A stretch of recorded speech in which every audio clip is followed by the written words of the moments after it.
Hello and welcome to Self Talk. I'm your host, Rachel Astarte. Today I have as my guest Martin Theis.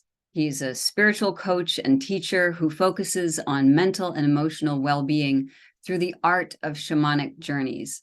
This is a topic that is very close to my heart as a shamanic practitioner, so I'm very excited to welcome you today, Martin, to Self Talk. Thank you for the invitation. Yeah, it's been a while. We were just talking before we started recording that we've been planning this meeting for quite some time. Yeah. So Absolutely. And I mean, I've changed location. Like I started when we made the connection. I was in Germany, went to Hawaii, came back early, and I'm in Germany again. So it's kind of like you've probably been in the same place, but I've been moving around in the background. So it's nice to be here. yeah, well, it's beautiful to have you. And we're going to jump right in because shamanism is a topic that um, people, I think a lot of people know roughly about what it is, and but they don't understand how it's coming into the the fold a little bit more in terms of the way people are accessing their own spirits, their own connection to nature and to great mystery or primal unified awareness, or however you want to look at it. But before we get into all of that, I'd love for you to share with the listeners how you got into shamanism and coaching, because you're also a coach. So could you walk us through your experience? Yeah, so basically, I stumbled into the shamanic journey workshop and it's the teacher that I'm still with. So it's kind of like I had a friend who uh, participated in a workshop in the really basic shamanic journey workshop, and he talked to me about it, and then I was really interested and started going there as well. And so it's really coincidence in the sense that somebody did it. I never really that, and it was my initiation into the spiritual realm before I was really not aware of that layer or that dimension at all.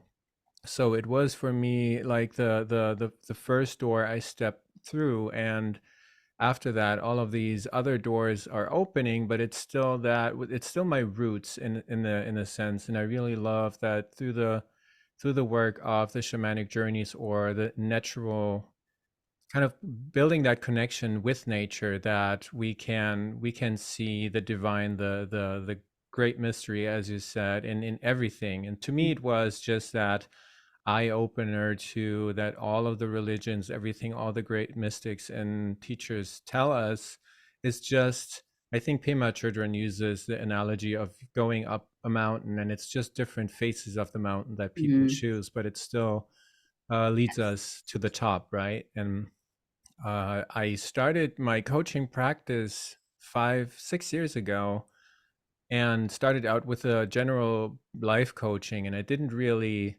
work for me because I felt like this, like, I don't know, I experienced some resistance, some stepping blocks, if you want to, and then I laid it aside and started over and thought about what is my great skill, what is the thing that I am really exceptionally experienced and trained about. And so I, through a year of consideration, working around what is it I want to bring into this world, I really just felt the shamanic journeys and this approach is the one thing that I'm really most knowledgeable about and most experienced about. And so I just started doing that. Yeah, beautiful. Um, so I would love to get your definition of shamanism. I know Mm, that's a big ask, mm. but for people who aren't aware of what shamanism really is, and I love to ask this question of shamanic practitioners because we have the standard response to what that is, the Michael Harner response, as I call Yeah, it, yeah. but what's your, how would you define it for yourself or for others?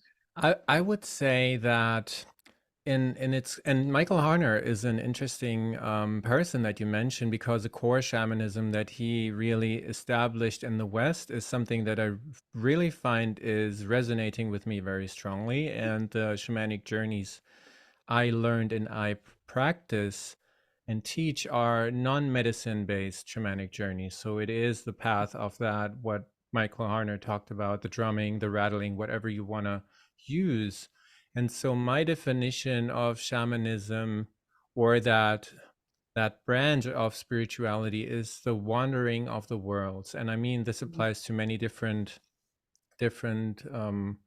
practices, not only to shamanism, maybe all sorts of spiritual approaches, but an active approach of wandering between non-ordinary reality and ordinary reality. And also to nature has that strong element of teacher. So I would Mhm. say in the shamanistic point of view, we look at nature, animals, plants, at the whole earth as this living being that can teach us on our journey in medicine walks or vision quests or whatever that is, and that connection to nature, but also using non-ordinary reality to gain experience, gain wisdom, and to bring that back into our material three-dimensional experience.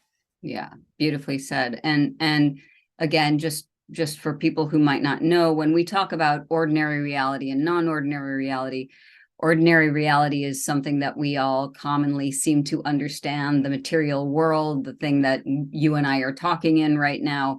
Non-ordinary reality being the way Michael Harner describes it, as a shamanic state of consciousness, where we are traveling, as you said, between these worlds in an altered state.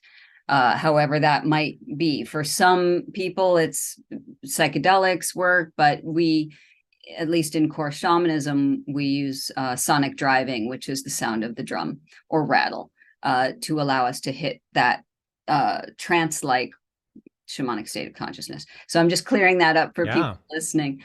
Um, absolutely. Beautiful. So let's talk a little bit about your work.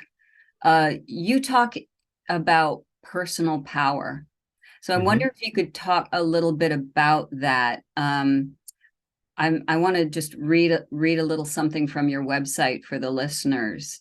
Um, that working with personal power, we're talking about letting go of the limiting thoughts and deep rooted beliefs that we acquire unknowingly, or that they have helped us cope in certain situations. So we have these things that maybe seem unhelpful, but we acquired them for some reason, and that we still carry them around. What I find really interesting from your website is you say that, you know, they generate a sense of personality or traits that we identify with. And because this podcast is called Self-Talk, that's what we're talking about here, is how are we identifying ourselves in the world. So you talk about letting go of that, of those limiting thoughts and those deep rooted beliefs, which sounds delightful, but how do we do that? And I'm sure Yeah. that's part of your coaching. But if you could speak a little bit to those limiting beliefs and how you see it might be possible to let go of them.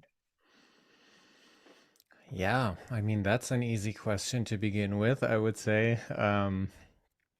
I would say, and the personal power I loaned from Carlos Castaneda in the Don Juan books, where he the medicine man Don Juan talks to Carlos Castaneda about that he has to step into his personal power, and to do that by letting go of the stories and everything that the main character in his books acquired through socialization and all these things that we are exposed to in society, Mhm. and these inner talks, as you mentioned. And so um, I think it is, I often see it as an onion. Kind of, we have all these layers of added stuff, and we peel them away through these shamanic journeys. And the shamanic journey is so beautiful in my experience, because it allows us to have a conversation or a dialogue more with our subconscious, with some of these things that we aren't even aware of, and we meet Mhm. these aspects of ourselves, and they teach us something, and through these teachings we learn to let go because we have that inner motivation. It's kind of like that intrinsic motivation to say, well, this is something that served me so far, but I'm just coming always back to the same relationship um, error or something where I blow off all the time, and I recognize it's pretty much a similar situation. And so I feel like the shamanic journeys, in my approach with my coaching, is just having this dialogue, and through that dialogue seeing really if something serves us to build on it. I say in the pretext of my homepage that we strengthen our strength, but we also see that our weaknesses are just strengths in disguise. So we Mhm. find out that my weakness is basically something, if I'm learning from it, is something that helps me grow. And if we take this to a kind of an extreme, traumatic experiences and the things that hurt us the most are usually, in the shamanistic point of view, are sacred wounds that are here for us to learn from them and to help others surpass them and to grow and go through that. So I feel that is the element of personal power that I would say is really strongly facilitated in this process. Mhm.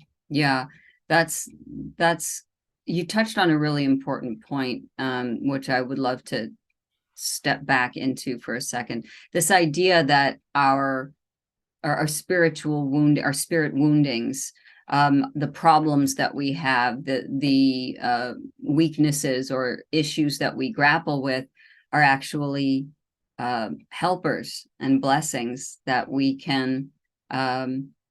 We don't have to reject them or be ashamed of them or fight them, even if we enlist them as helpers in our healing.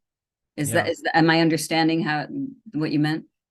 Absolutely, and I think also when you just spoke, I remembered a quote from Ramdas where he says that when we're able to just observe our karma running off, that if we don't try to impose our will onto a certain experience or something, to just say, well, I am a spiritual being having this human experience, and part of that human experience there's kind of like a predisposition to my incarnation, and there are certain Mhm. factors that are going to happen. Mhm. And if I am able to let go of resisting, as you mentioned, and fighting that, and just stepping back and saying, well, and it's a two-edged sword if I'm hurting someone, to not say, well, this is just my karma, which is running off. I don't have responsibility for that.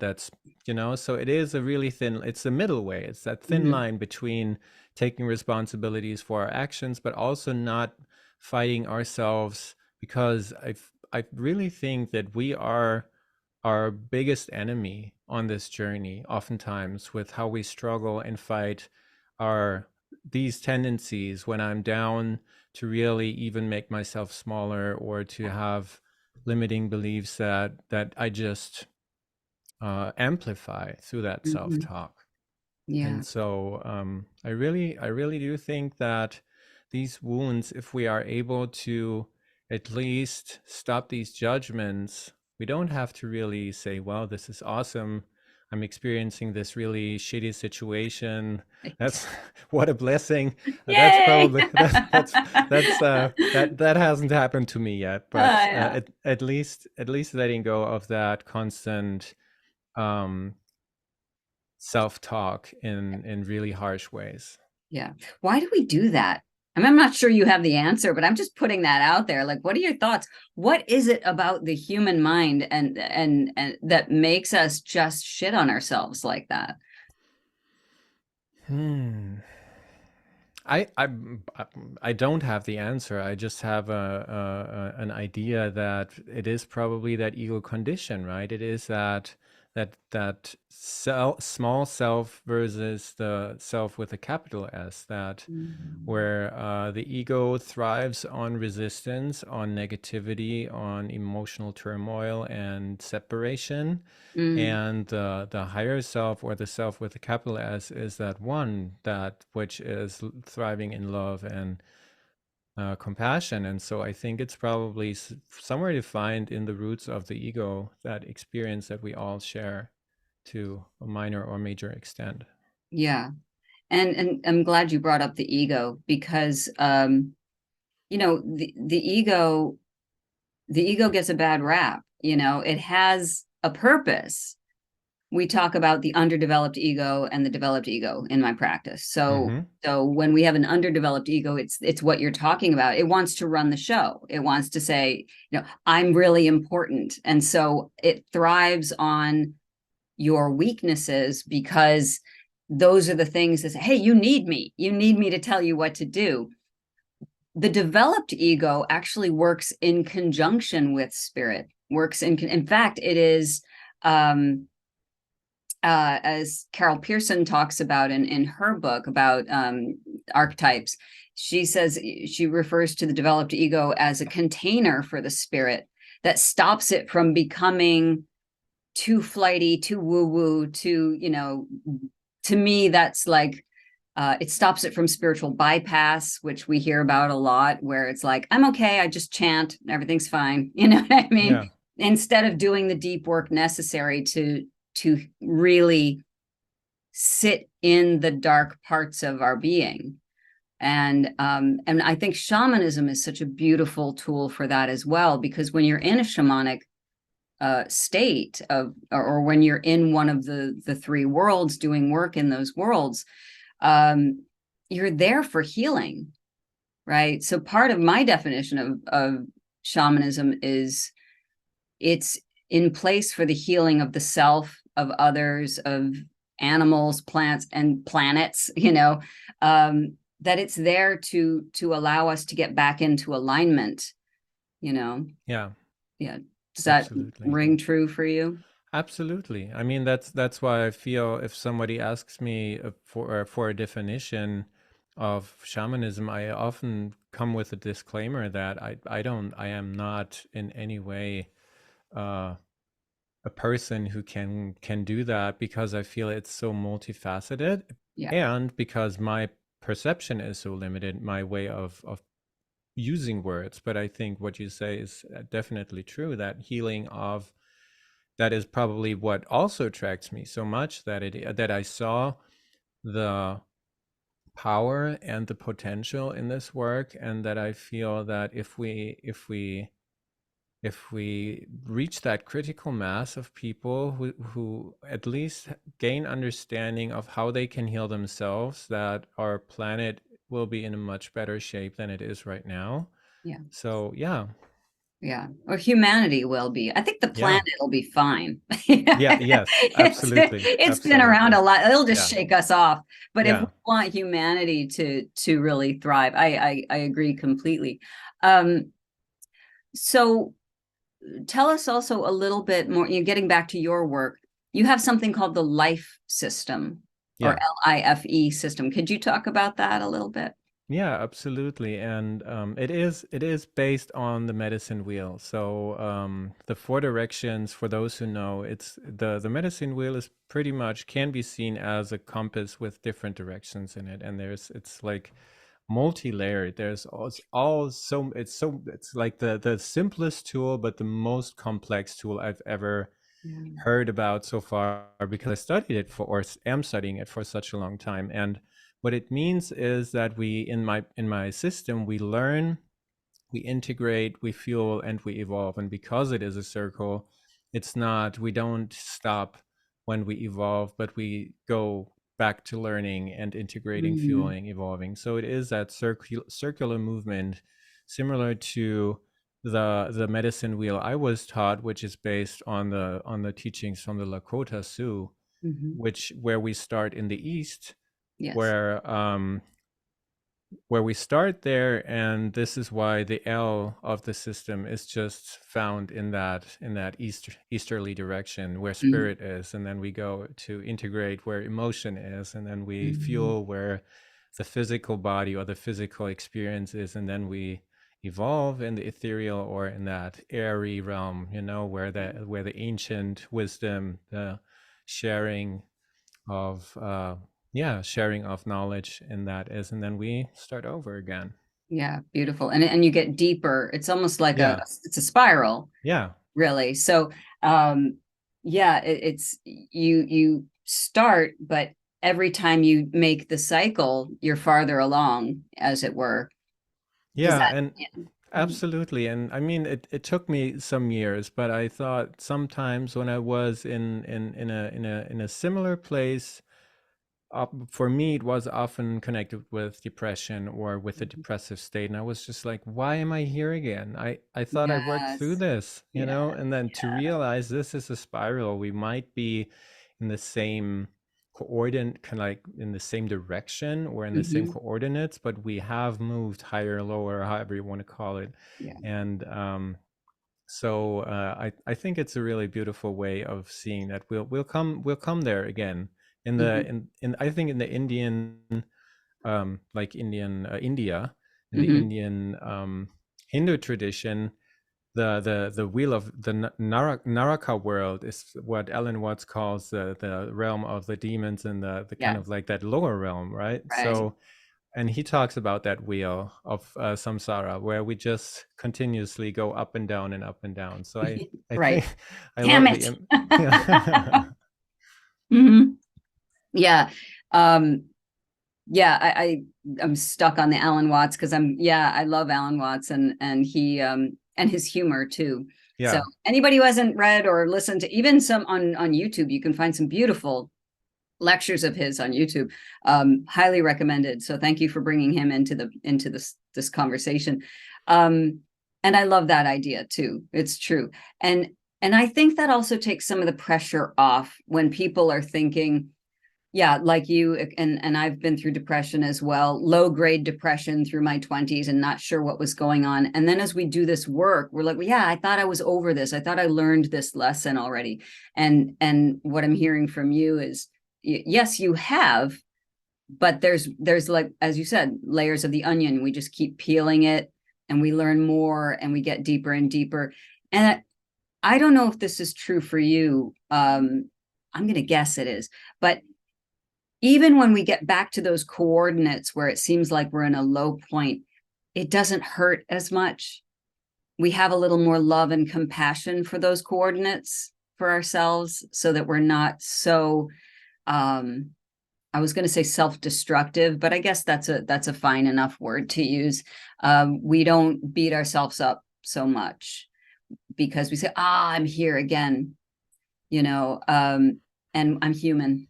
yeah, That's part of shamanism too. Is from my experience is learning to love being fully human and all of what that means, all the good and the bad that goes along with that, you know.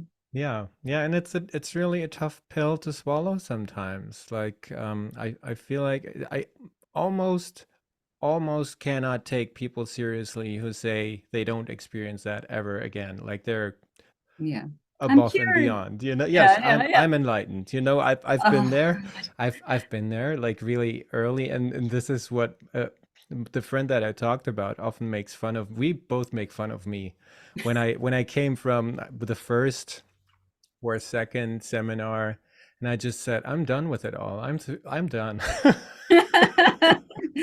Where's And I my was certificate? yeah, it's just like I felt so enlightened and so integrated. Like Hmm. I've worked through it all, you know. And then a couple of months or years later, there is another layer, like we said before. So I think it's beautiful but difficult sometimes to really say, well, this might not ever go away, that this will always come back, you know. It's not like we have that goal where when we reach that goal, then we have bliss and enlightenment in all only peace, inner peace all the time. Right. So And as I mentioned before, Ramdas, who passed away just a couple of years ago, Yeah. in this last movie, I think he still talked about that he gets caught by these thoughts, and that Mhm. it sometimes comes back, right? So I felt like, wow, there is this, to me at least, being that represents masterdom or masterhood Yeah. in my point of view. And he says shortly before he dies, it's still ongoing. So Yeah. okay, it might not ever change. This will always, or might always, continue, and to not do this work in order to reach a place, a destination, you know? Right. Yes, exactly. And I think and I see this in shamanic communities. I see this in spiritual communities, my Kundalini community. Everybody's shooting for enlightenment, man. That's the goal, is we're going to be enlightened. And it's like, you still have to take the trash out, when Yeah. you're enlightened, you still have. And I don't know if it was in this documentary about Ram Dass, but one of my favorite Ram Dass stories is, and it speaks directly to what you're saying. He was just on the rise of his fame, and he was about to give a talk at a university, and he had his assistant tell the people who were setting up the stage to turn. Microphones are usually vertical. He wanted it turned on a 90-degree angle because he sits when he does his lectures on, half lotus on a little pad, right? So he wanted the microphone horizontal. So he got to the stage and he saw that the microphone was vertical, and he got really pissed off. He's like, "Don't they know who I am? I'm Ram fucking Das, And then he stopped and he went, "Ah, I'm still human." Yeah. Which is just like, oh, okay, so it doesn't matter how much I've studied or how much I've meditated, things still upset me. I'm still a human being. And to laugh at it instead of saying, "Oh, well, now I'm at square one. Now Yeah. I have to start all over again." Right? Absolutely, and I love that story too, especially for those who don't know it. He said he kind of credits the microphone to be his guru, who was already passed on at that stage, to kind of like to pretend to be the microphone boom to see if he could catch him. So it's kind of that Yes. funny backstory.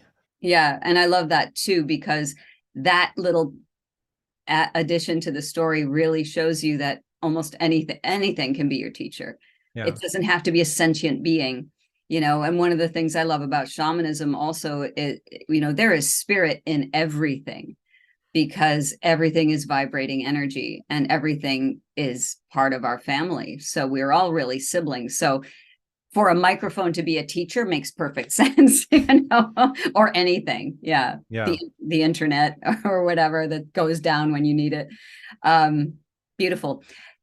Tell the listeners, if you would, a little bit about what you're working on now. What's going on in Hawaii?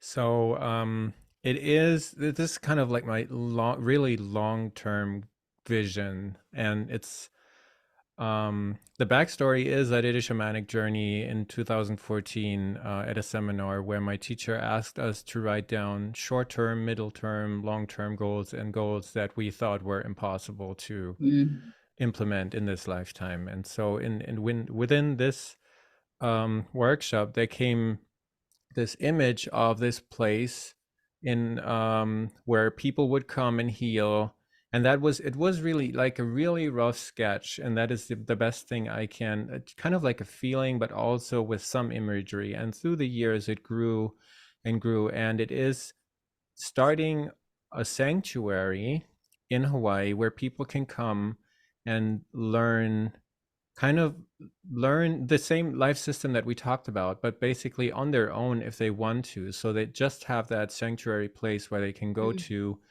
and whatever work they want to do, if it is work they want to do, would be like either farming or buildings, maybe a construction thing, or maybe doing something art, music, or sculptures, anything that I feel supports my healing journey right now. Mm. And because I have been traveling so much and have been on this spiritual journey, I realized that certain work helps me to support the step that I'm currently going through. Sometimes it's tearing down a wall, or it's really, Mm. really hardcore physical labor, and it Yeah. helps me. Other times I was creating beauty, something painting or making music, and I felt like this place would be a wonderful place if we could build these sanctuaries in the world, because my my perception of who has access to these kind of places is very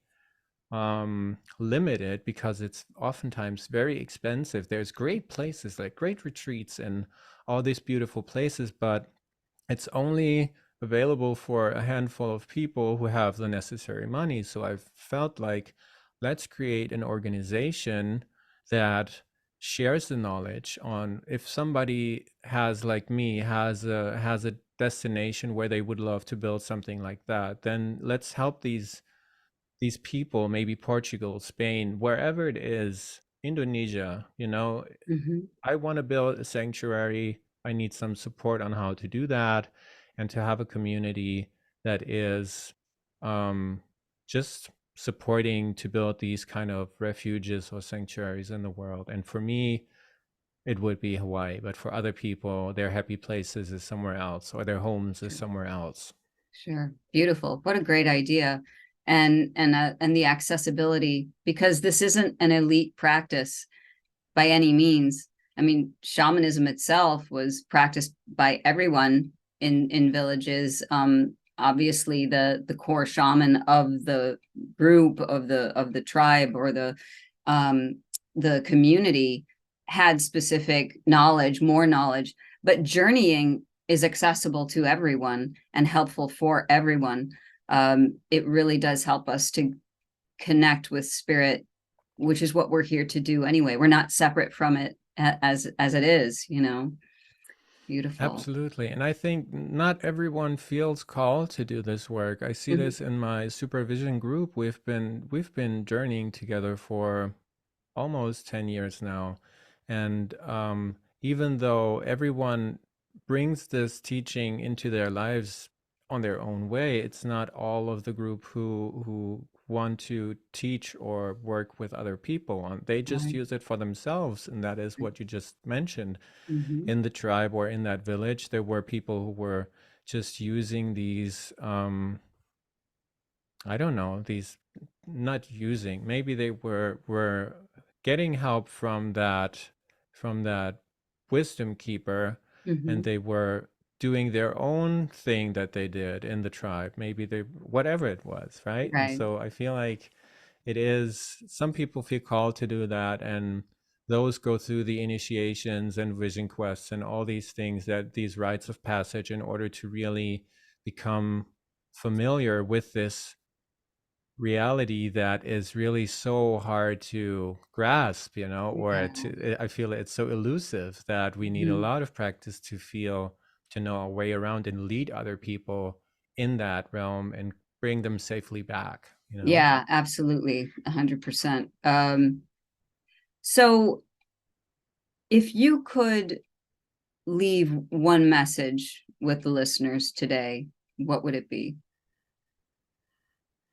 I think from what we said, it is to, and because it is the name of your podcast, the self-talk, the negative self-talk, when we talk abusively to ourselves, to start awareness, like to begin the process of awareness, of realizing that's what I'm doing. And I think I had a beautiful image of a client who talked to me about it yesterday. It's been a journey that has been a long time ago, but he still appreciates that journey so much. So we'll really be quick and say he had this experience where there was a higher being that took kind of like a light stick and got a dark fetus or a dark embryo, kind of like a baby, Mm. really dark and hideous at first and shocking, but then he realized that it's not an entity. He wasn't kind of like